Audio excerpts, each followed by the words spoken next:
Today we will discuss about the problem on Rayleigh Ritz method. So this is the problem that was given in your textbook. An axial rod.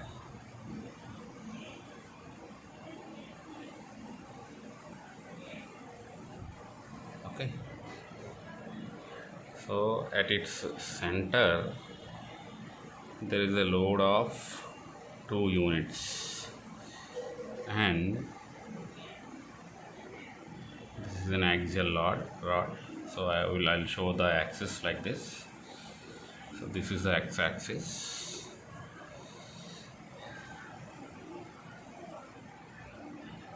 This is 1 unit till the half of the span of the rod.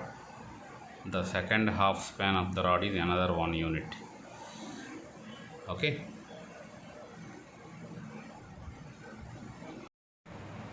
So the Young's modulus for this rod is given as E is equal to 1 unit, and also the cross section area of this rod is given as 1 unit. The moment it is given as cross section area as 1 unit, it means the rod is of uniform cross section and there is only an axial force acting at its center, 2 units. Means there will be only this one-dimensional displacement in x direction, whereas the other 2 directions the cross section area is given as a uniform cross section area of 1 unit. Now first of all we will have to establish the potential energy expression for this problem. The potential energy expression for this rod pi is equal to, so what is the general expression? Strain energy plus work potential. Now this rod consists of a particular material having Young's modulus and cross section area 1. So it means it definitely will have a strain energy because there is some material with some cross section, and also we have a load here of 2 units. So first let us try to write the strain energy.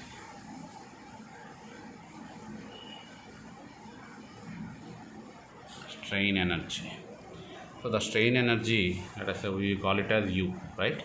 So the strain energy is generally given as half stress into strain into the volume.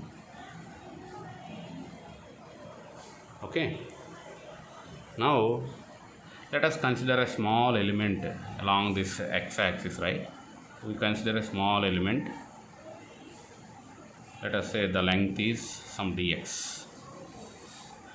Okay, the length is dx.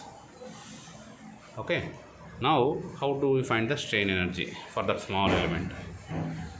Okay, so for the small element, let us say strain energy of element,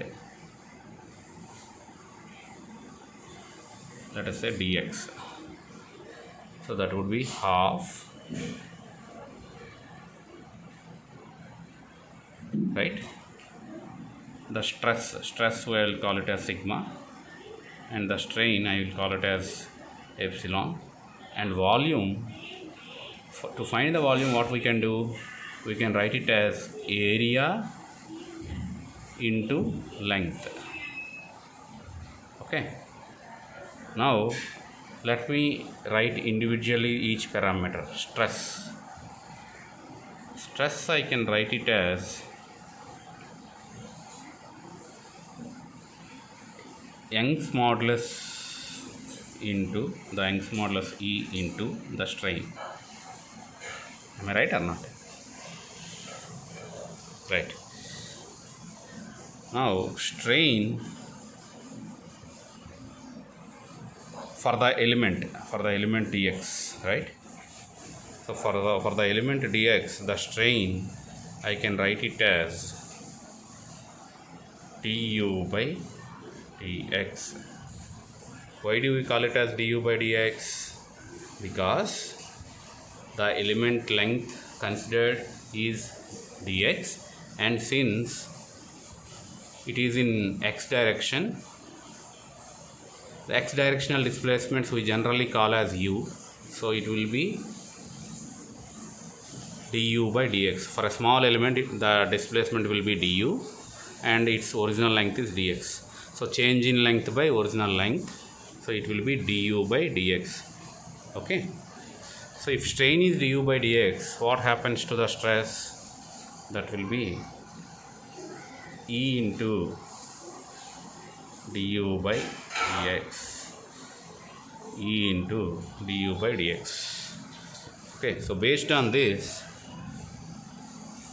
the strain energy for the element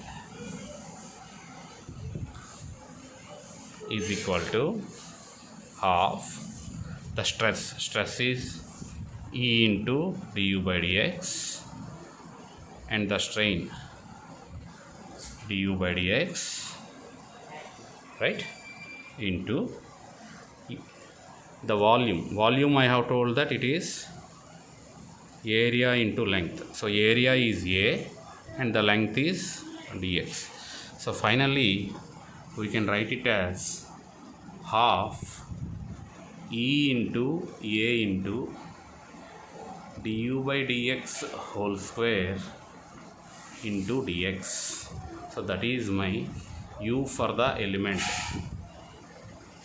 So for the entire rod, if I want u, that will be integral of half into Ea du by dx whole square into dx. Now let us consider the work potential terms. In the work potential I have already written here, negative work done by the body force, the traction force and the point load. Now if we look at that structure, the rod that is given, at the center we have a point load of 2 units, that is at a distance of x is equal to 1 from the left hand, we have a point load of 2 units. But there are no body forces or traction forces given for this structure, and hence if you see here, I am neglecting the body force, I am neglecting the traction force. So what I am left with? I am left with the point load. The point load will have a negative sign and it has a 2 units of point load, okay, acting at its center, and at x is equal to 1, the displacement is u at x is equal to 1, that is u1. So I will have it as point load 2 into its corresponding displacement u1. So that is the work potential. Okay, now the total potential energy expression pi is equal to u plus wp. What is u? U we have got as integral of half Ea du by dx whole square dx minus 2u1. So now we have this potential energy expression for this rod as half Ea du by dx whole square dx minus 2u1.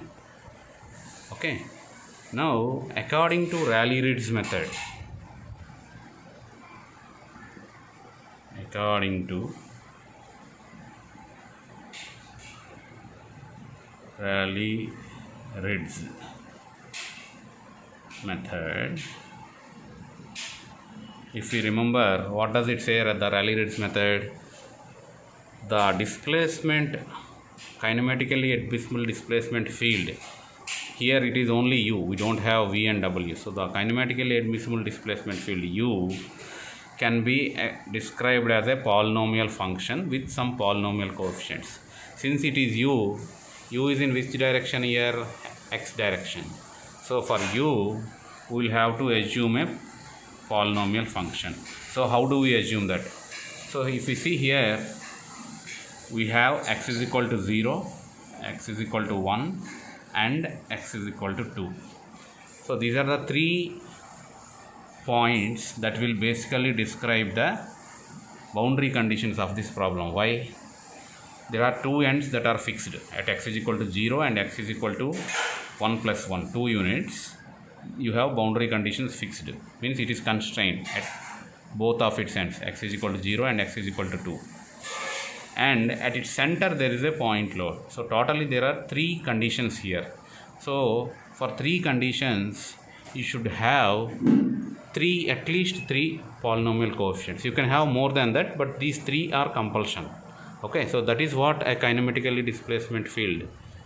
admissible displacement field, it should approximate the polynomial function in that fashion. So I will start with a polynomial coefficient a0. Okay, then the next polynomial function is a1 into x plus a2 into x square. Okay, so this is my polynomial function. Okay, so did you get it, how we have assumed the polynomial coefficients? Because there are 3 conditions here, 2 boundary conditions at both the ends of the rod, and there is a center point load. So for 3 conditions we assume 3 polynomial coefficients, and based on that we approximate the polynomial function. And this is only our assumption, we have to assume this, and then based on the boundary conditions we should be able to solve for u. Okay, now let us proceed with it.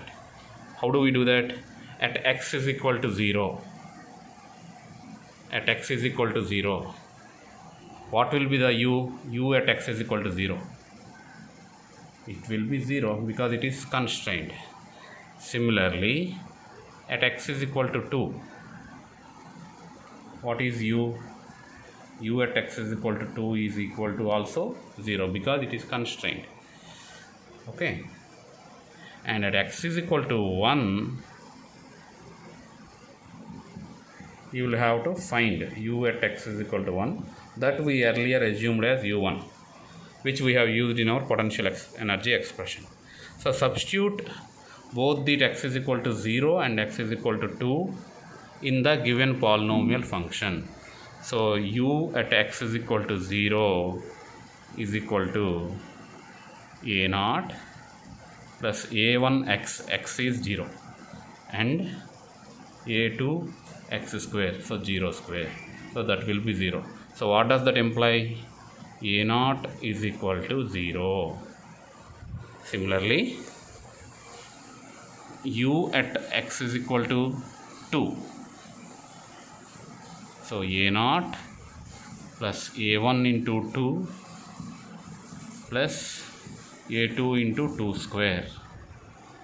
So a0 is already 0, so 0 plus 2a1 plus 4a2, which is equal to 0 because u at x is equal to 2 is 0. So that implies 2a1 plus 4a2 is equal to 0, or a1 is equal to minus 2a2. Okay, so now you substitute this a0, a1, a2 in terms of either a1 or a2. So for us we have established a1 is equal to minus 2a2. Okay, so this we will substitute in the function for u. a0 is 0, so let us write that first function again. a0 plus a1x plus a2x square. So a0 is 0 plus a1 is what? Minus 2a2x plus a2x square is a2x square. So the entire function we have got it in terms of a2 into x square minus 2x. Am I right or not? So this is how we get the function in terms of a2. Now once this is there, we have got it in terms of a single polynomial coefficient a2. Then what we can do is you can substitute this in the potential energy expression for u, and then we can find out the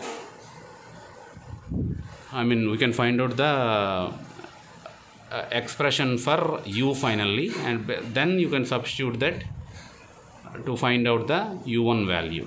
Okay, so for according to Rayleigh Ritz method and a principle of minimum potential energy, once we substitute this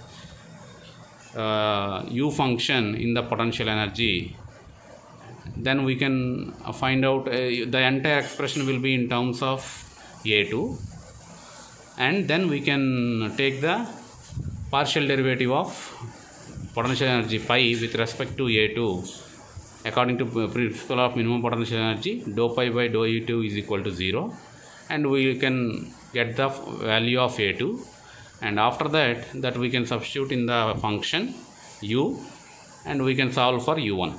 So that is what we have to do.